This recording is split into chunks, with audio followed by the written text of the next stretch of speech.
When the hotel receipt fell out of my wife's jacket pocket, I knew immediately what I was looking at. The date, the room number, the minibar charges for 2 bottles of champagne.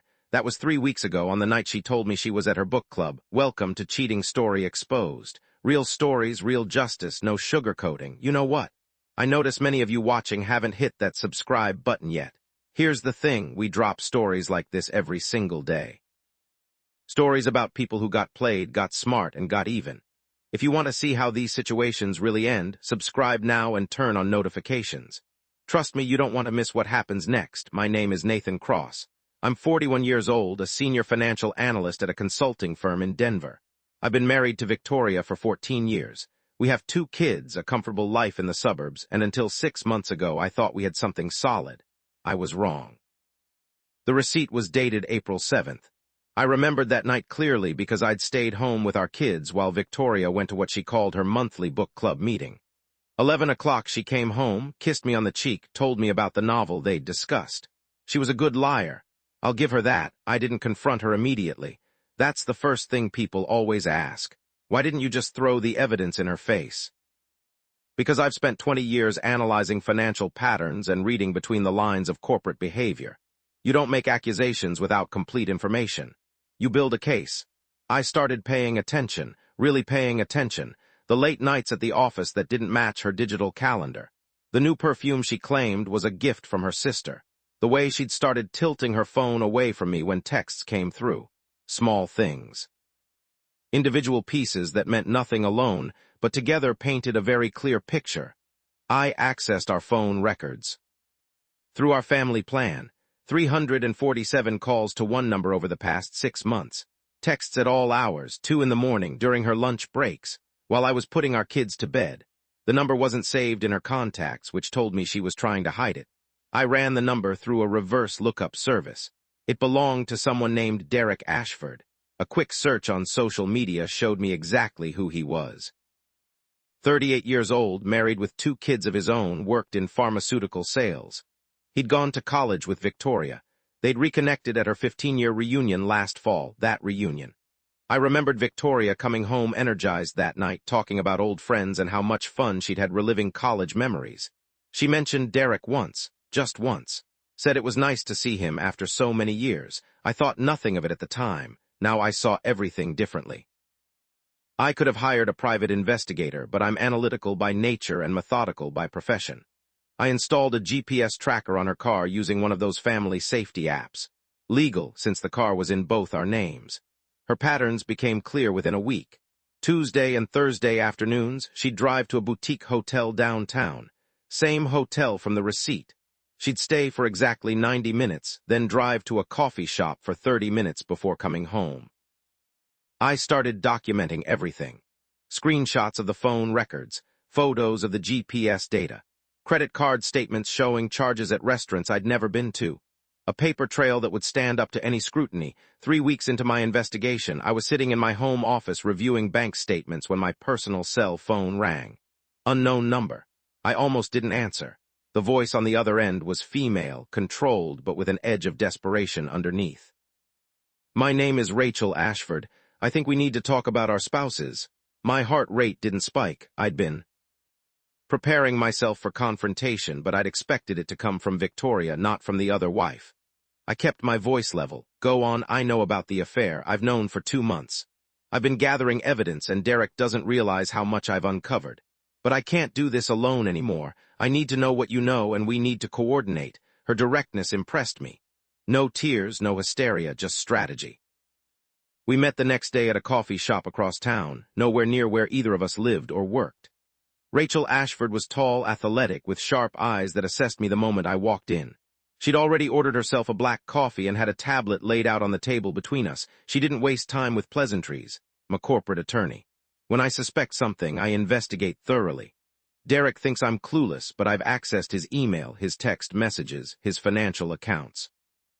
I know about every hotel visit, every gift he's bought her, every lie he's told me. What I don't have is leverage over Victoria. That's where you come in. I pulled out my own tablet and showed her what I'd compiled. Phone records, GPS data, financial statements. Her eyes lit up with something that looked like satisfaction. This is good. This is exactly what we need. but we can't just confront them individually. They'll turn on each other, minimize what happened, claim it was ending anyway. We need to expose them together in a way they can't escape or spin. I liked the way she thought. What did you have in mind? Rachel leaned back, and for the first time she smiled. It wasn't a warm smile. They think they're so careful. They think we're both too trusting or too stupid to notice. But Victoria made a mistake. She told Derek about a conference she's attending next month in Chicago. 3 days, May 15th through 17th. Derek told me he has a work trip the same dates. They're planning to spend those 3 days together. I checked Victoria's calendar. Sure enough, there was a conference marked for those exact dates. Digital Marketing Innovations Summit. She'd mentioned it weeks ago, said it was important for her career. They've booked a suite at the Waldorf, joint reservation under Derek's name. I have the confirmation email he stupidly left in his sent folder. Here's what we're going to do. We let them go to Chicago. We let them have their romantic getaway. And then we show up. The idea was bold, risky, and absolutely perfect. We spent the next month preparing. Rachel and I met 3 more times, always at different locations, always careful not to leave a trail. We pooled our evidence, organizing it into a comprehensive file that told the complete story of the affair. Timelines, financial records, text message transcripts that Rachel had pulled from Derek's cloud backup, photos from social media where they'd been careful not to be in the same frame but were clearly at the same locations. Rachel had also done something I hadn't thought of. She'd contacted a forensic accountant who owed her a favor from a past case. Together they'd traced every dollar Derek had spent on the affair. Hotel rooms totaling $8,000 over 6 months. Dinners at expensive restaurants. A bracelet he'd bought Victoria for $3,000 that she'd claimed was a work bonus treat to herself. Weekend trips Derek had claimed were for work but were actually romantic getaways. The total came to just over $32,000. I did similar analysis on Victoria's spending. She'd been more careful, but there were gaps. Cash withdrawals that didn't match her usual pattern. Credit card charges for lingerie and clothing I'd never seen her wear. Together, our spouses had spent nearly $50,000 maintaining their affair, but Rachel's most brilliant move was legal preparation. As an attorney, she knew exactly how to position everything we'd gathered. She drafted separation agreements for both marriages, detailed asset division proposals, custody arrangements. Everything was ready to go, pending one final confrontation that would make denial impossible. The night before Victoria left for Chicago, she was excited, almost giddy. She packed carefully, laying out outfits I'd never seen before. New dresses, expensive heels. When she kissed me goodbye the next morning, I looked her right in the eyes and told her to have a great conference. She smiled and said she'd call me when she landed. She did call, told me the flight was smooth, the hotel was nice, the opening keynote was inspiring. Every word a lie delivered with perfect conviction. Rachel and I flew to Chicago that same evening. Separate flights, different airlines. We met at a hotel 2 blocks from the Waldorf and went over the plan one final time. The next morning, May 16th, we walked into the Waldorf together. Rachel had already confirmed that Derek and Victoria were in the hotel. She'd called the room at 7 in the morning pretending to be hotel staff, and Derek had answered. They were there. We didn't go to their room immediately. Instead, we went to the hotel business center and used their printing services to create physical copies of everything we'd gathered. Every text message, every receipt, every lie documented in black and white. We organized it into 2 identical folders, one for Victoria and one for Derek. At 11 o'clock, we took the elevator to the 15th floor, Suite 1523. Rachel knocked firmly, professional, authoritative. I heard movement inside, hushed voices. Then Derek's voice through the door. Who is it? Rachel's response was calm. Hotel management. We need to speak with you about your reservation. The door opened. Derek stood there in a hotel robe, his hair still wet from a shower. His face went from annoyed confusion to absolute horror in the space of a heartbeat when he saw Rachel. Then his eyes moved to me, and he understood. Immediately, behind him, I could see Victoria emerging from the bedroom wearing one of those new dresses, her makeup perfect, her expression transforming from curious to terrified the moment she recognized me. Nobody moved for what felt like an eternity but was probably only 3 seconds. Rachel broke the silence. We need to talk. And you're going to listen to every word. We walked into that suite, and Derek stumbled backward. Victoria's mouth opened, but no sound came out. Rachel and I sat down on the sofa, and I placed both folders on the coffee table. Sit down, both of you, they sat. Derek on one chair, Victoria on another, as far apart as they could get in the suddenly cramped space, already distancing themselves from each other. Survival instinct kicking in, Rachel spoke first. Her attorney voice. Clear, unemotional, devastating. We know everything. We've known for months. Every hotel visit, every lie, every dollar you've spent. We have phone records, text messages, financial statements, GPS data, and witness statements. Derek, your office administrator, confirmed you've been taking personal time and claiming it as client meetings. Victoria, your book club friends are very confused about why you haven't attended a meeting since January.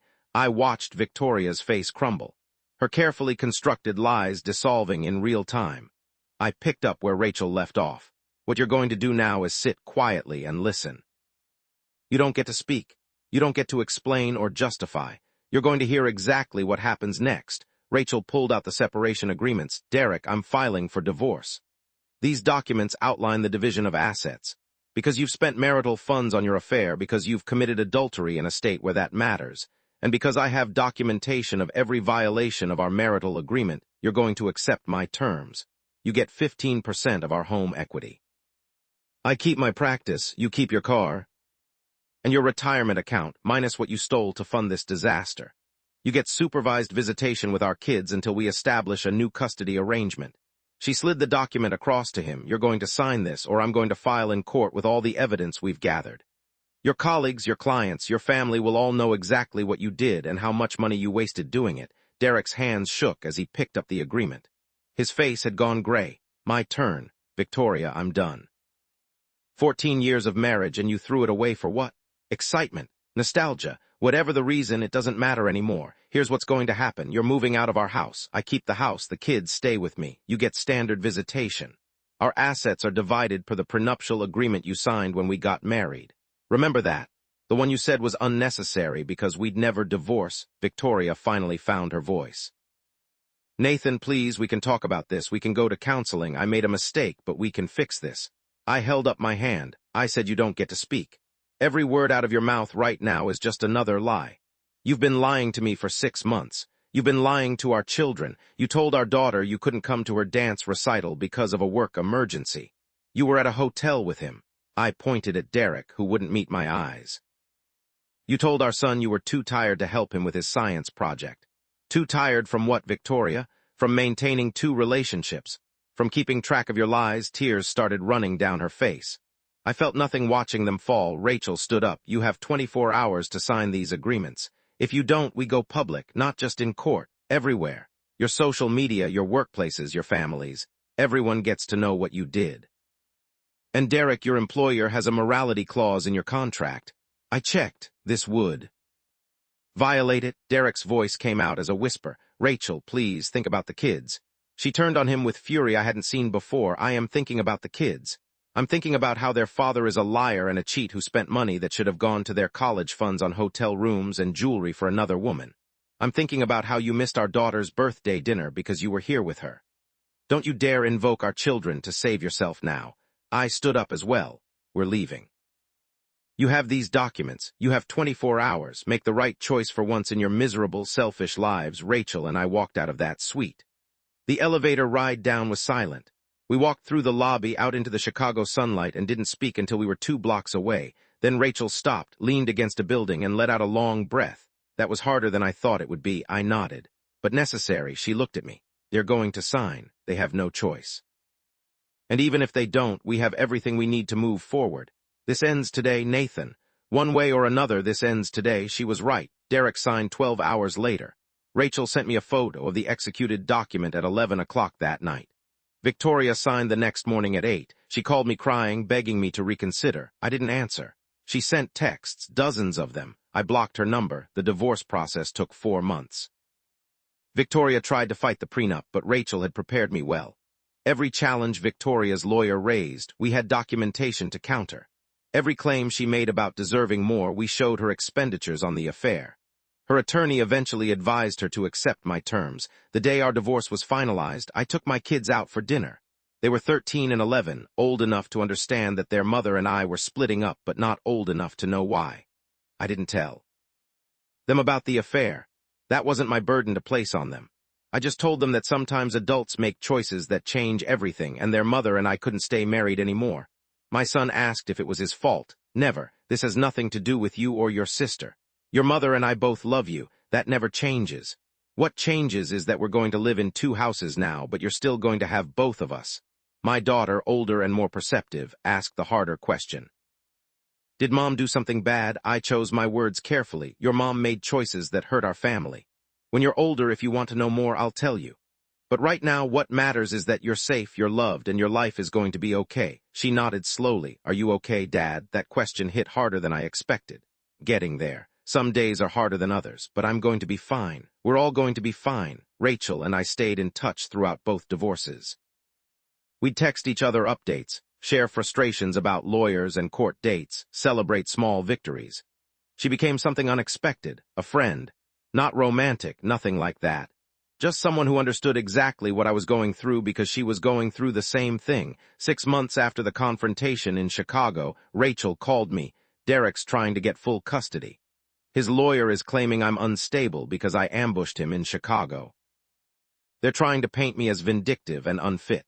I felt anger spike through me. That's absurd. You documented everything legally. You gave him a choice. His lawyer is good. I need character witnesses. People who can testify that I acted rationally and in the best interest of my children.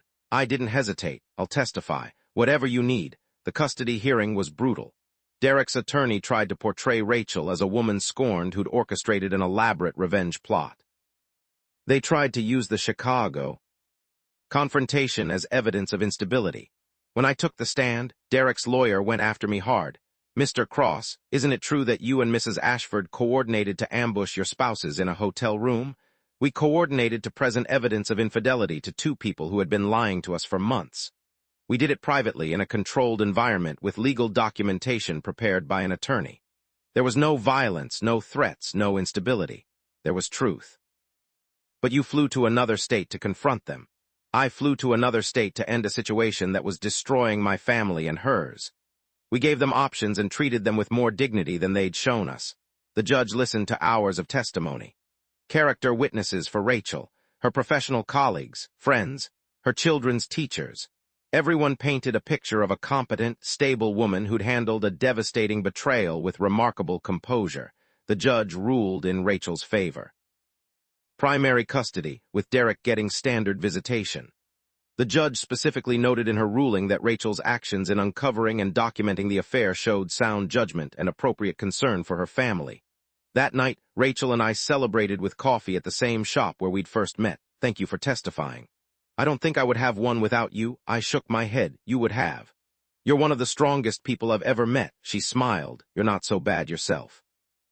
You know what's funny? Victoria and Derek thought they were so smart, thought they could have their affair and their marriages and nobody would figure it out. But they underestimated both of us. They underestimated a lot of things. It's been a year now since that day in Chicago. My life has stabilized into a new normal. I have my kids most of the time. Victoria has them every other weekend and one night during the week. She moved to an apartment across town. She tried dating Derek for a while. After both divorces, but it fell apart within 3 months. Turns out relationships built on betrayal don't have strong foundations. Who knew? Been going to therapy, working through the anger and betrayal, learning to trust again. It's slow progress, but it's progress. Rachel and I still talk regularly. We've become good friends. Our kids have met a few times at neutral locations. They get along well. 2 families broken by the same people, now rebuilding side by side. Last month, I started dating someone new. Her name is Lauren. She's a graphic designer, divorced 3 years ago for reasons that had nothing to do with infidelity. We met at a community event and connected over shared experiences of rebuilding life after marriage ends. It's early, casual, but it feels healthy. Honest. I told her about Victoria and the affair on our 3rd date. Laid it all out because I'm done with secrets and partial truths. She listened, asked thoughtful questions, and then said something that stuck with me.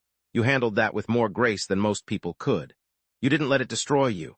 That says everything about who you are. Maybe she's right. Maybe the fact that I'm sitting here now in my house with my kids, building a new life, dating again, feeling hopeful about the future, maybe that means I won something more important than the divorce settlement. Victoria tried to reach out 2 months ago. Sent an email asking if we could talk. Said she'd been in therapy too and wanted to apologize properly. I thought about it for a week, then wrote back a short response. I appreciate that you're working on yourself. I hope therapy helps you become someone who doesn't hurt people who love you, but we don't need to talk. I've moved forward. I suggest you do the same. She didn't respond. I hope she took the advice. Derek wasn't as fortunate. Word got around his company about the affair and the money he'd spent. His morality clause didn't get invoked, but his reputation took a hit. He was passed over for a promotion he'd been promised. Rachel told me he's now working for a smaller firm making considerably less money. Karma works in mysterious ways. The kids are adjusting. They have their moments of struggle, asking why mom and dad can't just work it out. I'm honest with them in age-appropriate ways. Sometimes families change shape, but the love doesn't disappear. It just gets redistributed. My son came to me last week and told me he was proud of how I handled everything. Jimmy, from school, his parents are getting divorced and it's really messy. They scream at each other when his mom drops him off. But you and mom don't do that. You're nice to her even though she hurt you. Being nice and being a doormat are different things. I set boundaries with your mother because I had to. But I don't hate her. I just can't be married to her anymore. And I won't let you kids get caught in adult problems. He hugged me. Thanks, Dad. Those moments make everything worth it. Looking back at the moment I found that hotel receipt, I realize how easily I could have handled everything differently. I could have confronted Victoria immediately, let emotion drive my decisions, made everything public and ugly. But I'm a financial analyst. I solve problems with data and strategy. Turns out those skills transfer pretty well to personal crises. The alliance with Rachel was unexpected. Finding someone who understood exactly what I was going through, who had the same methodical approach to solving the problem, who could match my planning and execution, that turned out to be the key to getting through it all with my sanity intact. We didn't just expose an affair. We dismantled it systematically. We took away every excuse, every escape route, every narrative they could hide behind. We presented them with truth so comprehensive and documented so thoroughly that denial was impossible. And then we rebuilt. Not the same person I was a year and a half ago. I'm more cautious now, more aware of the lies people can tell, but I'm also stronger, more confident. I know I can handle crisis because I've done it. I can face betrayal and come out on the other side still standing. My daughter asked me recently if I'd ever get married again, maybe someday, if I meet someone worth the risk. But I'm not in a hurry. I'm focusing on being a good dad, a good friend, and figuring out who I am as a single man in his 40s. She thought about that. I think you're doing pretty good, Dad. Coming from a 13-year-old girl who's been through her parents' divorce, that's high praise. Victoria still lives across town. I see her at kid exchanges and school events. We're civil, professional. I don't wish her harm. I don't wish her well either. I simply wish her to be elsewhere, living her life away from mine. Rachel sent me a text yesterday. Short and simple, year and a half since Chicago. We survived. We won. She's right. We did survive. And in the ways that matter, we won. Not because we destroyed our ex-spouses, though there was certainly some satisfaction in watching their carefully constructed lies collapse. We won because we refused to let betrayal define us. We won because we fought smart instead of fighting angry. We won because we built something better from the wreckage they left behind. That hotel receipt changed everything. But it didn't destroy me. It destroyed a lie I'd been living, which is different. Behind that lie was truth, and truth is always worth finding, no matter how painful the discovery. Would I go back and change things if I could? Would I choose a version of my life where Victoria never had an affair, where we stayed married, where my family remained intact? I don't think so. Because that version of my life would have been built on her lies, on her continued deception, on me remaining ignorant while she lived a double life. That's not a life worth preserving. This life, messy and reconstructed. And uncertain as it is, this life is mine, built on truth, built on strength I didn't know I had, built on the friendship of someone who became an unexpected ally, built on the knowledge that I can face the worst and still wake up the next morning ready to fight. That's worth more than any intact marriage built on lies. My name is Nathan Cross. I'm 41 years old. I'm divorced. I'm a father. I'm rebuilding my life with clear eyes and honest intentions. And I'm okay, more than okay, actually. I'm free.